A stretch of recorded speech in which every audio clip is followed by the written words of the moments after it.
عصر کی نماز کے فوراً بعد قرآن مجید کی یہ سردار آیت ہے جسے اگر کوئی شخص صرف 21 بار پڑھ لے تو اس میں کوئی شک نہیں کہ وہ بندہ بیٹھے بٹھائے ہی مالدار ہو جاتا ہے۔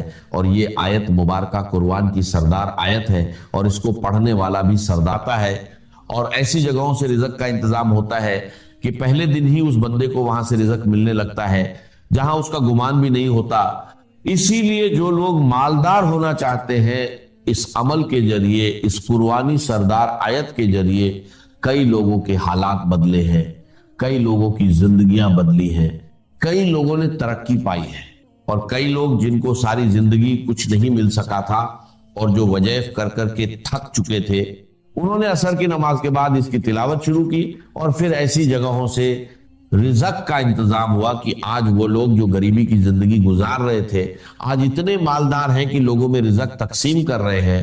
کیونکہ دیکھیں آپ نے عصر کی نماز کے بعد اور مغرب کی نماز سے پہلے اس عمل کو کرنا ہے، پھر اس کی برکتوں کے کیا کہنے، مغرب کی نماز کے فوراً بعد آپ کو اس عمل کی وہ برکتیں، معجزات، کرامات اور اللہ کی رحمتیں اور انوار و تجلیات بندے پر برسنا شروع ہو جاتے ہیں، اور یہ صرف اتنا سا ٹائم لگتا ہے۔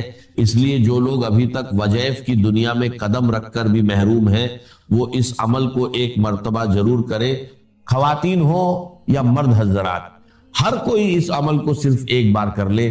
خاص کر جو مالدار بننا چاہتے ہیں، تھوڑی محنت پر زیادہ رزق حاصل کرنا چاہتے ہیں، غیب کے خزانے حاصل کرنا چاہتے ہیں، میرے آقا نے خود ارشاد فرمایا کہ وہ شخص دوزخ میں نہیں جائے گا جو سورج نکلنے سے پہلے یعنی فجر اور سورج ڈوبنے سے پہلے یعنی عصر کی نماز پڑھے گا۔ عصر کے وقت کی اتنی اہمیت کو حدیث مبارکہ میں بیان کیا گیا ہے کہ اللہ تعالیٰ نے قرآن کے اندر بھی اس نماز کا ذکر فرمایا ہے اور بار بار تاکید کی ہے، اور اس کے درمیان جو وقت ہے عصر اور مغرب کے درمیان کا، اس وقت کا یہ خاص عمل ہے۔ آپ اس کو کسی بھی دن کر سکتے ہیں، اس میں دنوں کی کوئی قید نہیں، بس وقت کا ہونا ضروری ہے۔ تو آپ اسے ظہر کے بعد نہیں، فجر کے بعد نہیں، بلکہ عصر اور مغرب کے درمیان ہی کریں گے تو یہ ساری برکتیں جو میں بتا رہا ہوں، بے اولاد بھی اس کو کر سکتے ہیں، مقروض خاص کر اس عمل کو کریں گے تو مغرب تک انشاءاللہ رزق کا انتظام ہو جاتا ہے، قرضے سے نجات کا انتظام ہو جاتا ہے۔ اس لیے اس کی برکت یہ ہے کہ اگر کوئی بندہ بہت زیادہ مجبور ہے، بہت زیادہ تنگ دست ہے، جس کا کوئی سانحال نہیں، جو لوگوں کے رویے سے پریشان ہے، غریبی کی وجہ سے، مالی دولت کی وجہ سے پریشان ہے، اور یہ مہینہ بھی بڑی عظمت والا چل رہا ہے، اس بابرکت مہینے میں عصر کے بعد پڑھیں تو آپ کو خود اندازہ ہو جائے گا کہ یہ واقعی اللہ کے کلام میں کتنی طاقت اور تاثیر ہے۔ اب سب سے پہلی چیز جو میں بتانے لگا ہوں، اس کو آپ نے 21 بار پڑھنا ہے۔ یہ آیت مبارکہ 21 بار پڑھنی ہے۔ اسی طرح چند مخصوص آیات ہیں اور چند چیزیں ہیں جو اسی ترتیب کے ساتھ پڑھنی ہیں، لیکن ہر ایک کی تعداد مختلف ہوگی۔ یہ جو چیز میں بتانے لگا ہوں اس کا خاص خیال رکھنا ہے، اور اس کا خاص خیال رکھے بغیر آپ نے عمل نہیں کرنا۔ یعنی کچھ شرائط ہوتی ہے، جیسے بندہ مسجد میں جاتا ہے تو وضو شرط ہے، اسی طرح اس عمل کے لیے بھی چند چیزیں ضروری ہیں۔ اگر عمل کر لیں گے تو کامیاب ہوں گے، کیونکہ کچھ پانے کے لیے کچھ کرنا پڑتا ہے۔ یہ بات جس کے ذہن میں آ جائے وہ کبھی ناکام نہیں ہوتا۔ اسی لیے اس ویڈیو کو مکمل دیکھ کر عمل سمجھ کر کریں گے تو انشاءاللہ برکتوں سے کبھی محروم نہیں رہیں گے، یہ گارنٹی ہے۔ آگے اللہ تعالیٰ نے چاہا تو وہ میرا مالک، وہ میرا خالق، وہ رزق دینے والا، رحمتیں برسانے والا، کرم کرنے والا، وہ رب تو ہر لمحہ اپنے بندوں کو پکار رہا ہے کہ میری طرف آؤ، تمہیں وہ سب کچھ عطا کر دوں گا جس کی تم تمنا کرتے ہو، تمہاری ہر دعا قبول ہوگی، ہر فریاد سنی جائے گی، جو چاہو مانگ لو عطا کر دیا جائے گا۔ اب اسی ترتیب کے ساتھ دوستو آپ نے کرنا کیا ہے؟ سب سے پہلے آپ نے قرآن مجید کی یہ مختصر سی سور مبارکہ جو بالکل سادی اور آسان ہے، اسے صرف 3 مرتبہ پڑھنا ہے۔ سب سے پہلے 3 مرتبہ درود پاک، پھر 3 مرتبہ یہ سورہ، اور قرآن کریم کی جو سردار آیت ہے اسے جہاں بھی پڑھنے کا کہوں وہیں پڑھنا ہے، اپنی مرضی سے کچھ نہیں کرنا، کیونکہ اللہ والوں کا بتایا ہوا طریقہ ایک خاص ترتیب ہے۔ دیکھیے کچھ اعمال دیکھنے میں مختصر اور سادے ہوتے ہیں لیکن طاقت کے اعتبار سے بہت زیادہ ہوتے ہیں، کیونکہ وقت بہت قیمتی ہے۔ کچھ دن باقی دنوں کی طرح ہوتے ہیں اور کچھ دنوں میں اللہ تعالیٰ نے اتنی برکت، فضیلت اور رحمت رکھی ہے کہ بندہ سوچ نہیں سکتا۔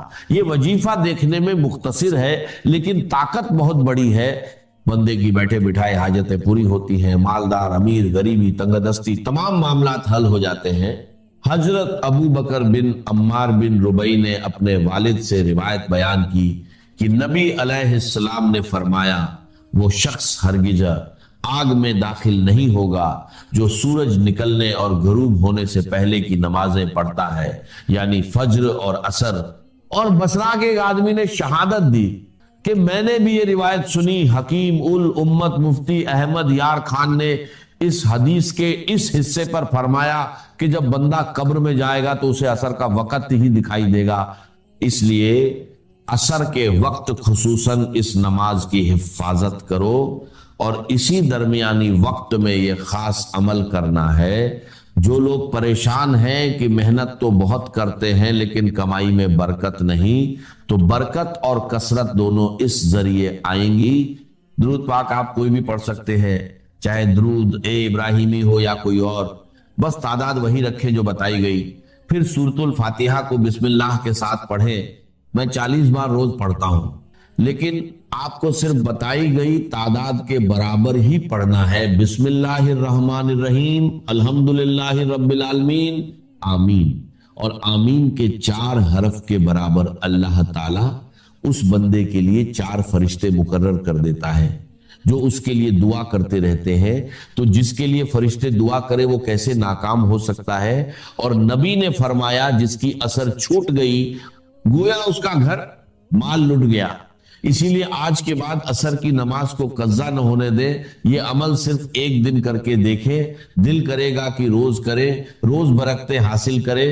اصل میں عصر کے بعد رزق بڑا ملتا ہے کیونکہ اس وقت اللہ کے نوری ملائکہ فرشتے زمین پر اکٹھے ہوتے ہیں، دن والے فرشتے واپس جاتے ہیں اور رات والے آ جاتے ہیں، ان کی آپس میں ملاقات ہوتی ہے اور اس وقت اللہ کی رحمتوں کا نزول سب سے زیادہ ہوتا ہے۔ اور جب بندہ اس وقت رحمت والی آیات پڑھتا ہے تو اس پر رحمتیں موسلا دھار بارش کی طرح برسنے لگتی ہیں۔ اسی لیے جو شخص ان نمازوں کا دھیان رکھے وہ جہنم میں نہیں جائے گا، اور جو نہ پڑھے اس کا سب کچھ برباد ہو جاتا ہے۔ اکثر دیکھا ہے لوگ نماز کے قریب نہیں آتے اور باقی سارے معاملات کرتے ہیں، پھر بربادیاں شروع ہوتی ہیں۔ اس لیے اگر آپ عصر چھوڑنے والے ہیں تو آج سے تہیہ کریں، اللہ کی بارگاہ میں سچی توبہ کر کے عمل شروع کریں کہ نمازوں کی پابندی، خصوصاً عصر کی پابندی کروں گا، انشاءاللہ کامیابی مقدر ہوگی۔ فاتحہ کو آمین کے ساتھ 3 بار پڑھیں۔ یہ وہ سورت ہے جو 2 بار نازل ہوئی جسے سورت مت کہا جاتا ہے۔ جب یہ نازل ہوئی تو فرشتوں نے عرض کیا کہ یہ خاص آپ کو عطا ہوئی، تو خاص چیز کی برکتیں خاص ہوتی ہیں۔ حضرت زریر بن عبداللہ فرماتے ہیں کہ حضور نے 14ویں رات کے چاند کی طرف دیکھ کر فرمایا کہ تم اپنے رب کو اسی طرح دیکھو گے بنا کسی مشقت کے، بشرطے تم نے فجر اور عصر پڑھنے میں کوتاہی نہ کی تو اللہ کی زیارت ہوگی۔ پھر حضور نے آیت تلاوت فرمائی اور نماز کی وصیت فرمائی، تو اس نماز کو اہمیت دیں۔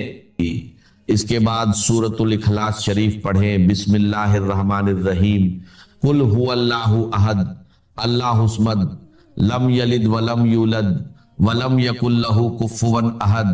سبھی صورتیں بسم اللہ کے ساتھ پڑھیں، کیونکہ جب بندہ وظائف کو ان کی شرائط اور طریقے کے مطابق پڑھتا ہے تو کامیاب ہوتا ہے۔ فاتحہ اور اخلاص پڑھنے سے اللہ ایک پورا قرآن پڑھنے کا ثواب دیتا ہے۔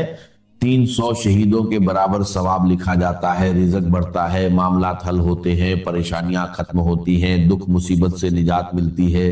یہ ساری برکتیں اس عمل سے ملیں گی۔ اور یہ مہینہ بڑا خاص ہے، محرم اور رجب عزت والے مہینے ہیں۔ جو بندہ اس عمل کو کرے اس کی عزت رزق اور دولت بڑھتی ہے، مسائل حل ہوتے ہیں، دعائیں قبول ہونے لگتی ہیں، کیونکہ اللہ اس عمل کرنے والے کو ہر سال حج کی توفیق عطا فرمائے، اتنے پیسے دے کہ وہ ہر سال حج کو جائے۔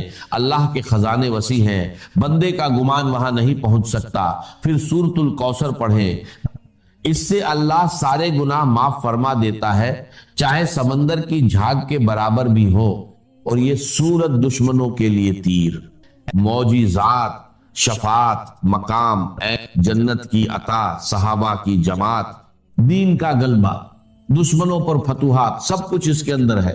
پھر ایک آیت جو اپنی جگہ پر نہایت اہمیت کی حامل ہے، اور آپ کو یاد ہوگا کہ ہماری گزشتہ 2 نشستیں اسی ایک آیت کے مطالعے میں سرد ہوئی، اور یقیناً اس آیہ مبارکہ کا یہ حق، اس لیے کہ نہ صرف یہ کہ اس سورہ مبارکہ کا یہ عمود مرکزی مضمون ہے، بلکہ جیسا کہ میں عرض کر چکا ہوں، ڈاکٹر رفیع الدین مرحوم کی ایک روایت کے مطابق امام الہند حضرت شاہ ولی اللہ دہلوی رحمۃ اللہ علیہ کے نزدیک کی آیہ مبارکہ یعنی سورہ صف کی آیت نمبر 9 پورے قرآن مجید کا عمود، مرکز اور محور، جس کے گرد کے پورے قرآن مجید کے مضامین گھوم۔